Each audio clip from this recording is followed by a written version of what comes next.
Hi there, everyone. I'm Patricia Arts.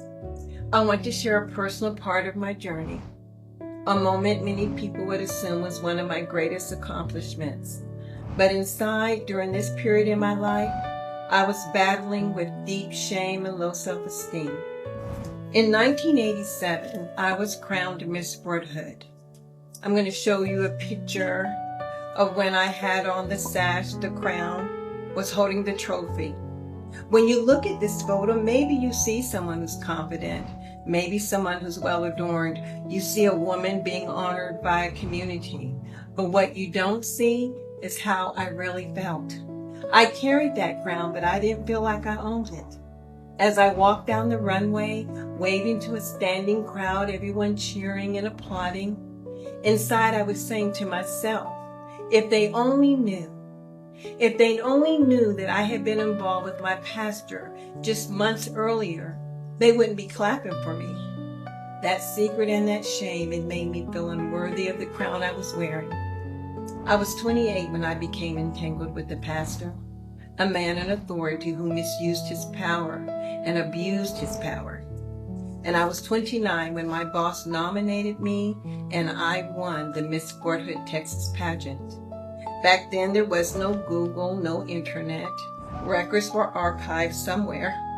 But I still just held onto this old book, and I kept up with the photos in the newspapers, and it's a reminder of the memories from that day. I entered that pageant with resistance. I didn't feel confident. I didn't feel chosen. I felt unworthy. I had low self-esteem. It was running my life, not the crown. On the outside, I looked successful, maybe I looked accomplished, I looked like a winner. But low self-esteem doesn't care about your accomplishments. It doesn't care about your titles, and it certainly doesn't care about your degrees or the applause of people. Low self-esteem whispers to you, you don't deserve this. You're not good enough. If they knew your story, they would change their minds. And for years, I believed those negative messages.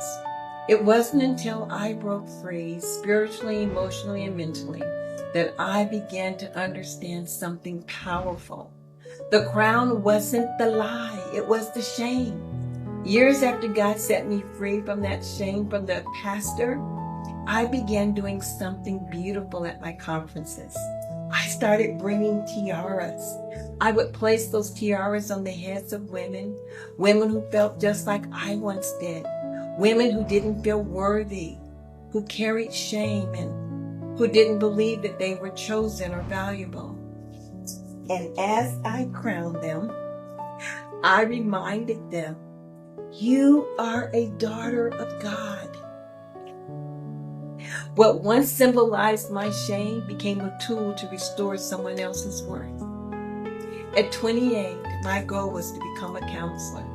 I was studying counseling psychology at American Tech University, but shame delayed my destiny. It wasn't until I was 40 that I finally broke free. And then many years later, I did become a therapist, the one that God intended me to be.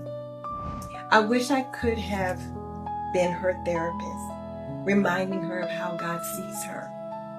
So hear me clearly, you never know how your story will end.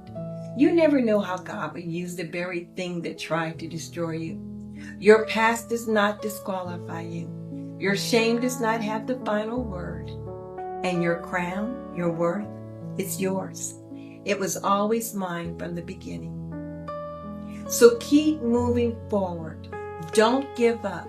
You are not what happened to you, but you are what God created you to be. Please subscribe and please share my channel.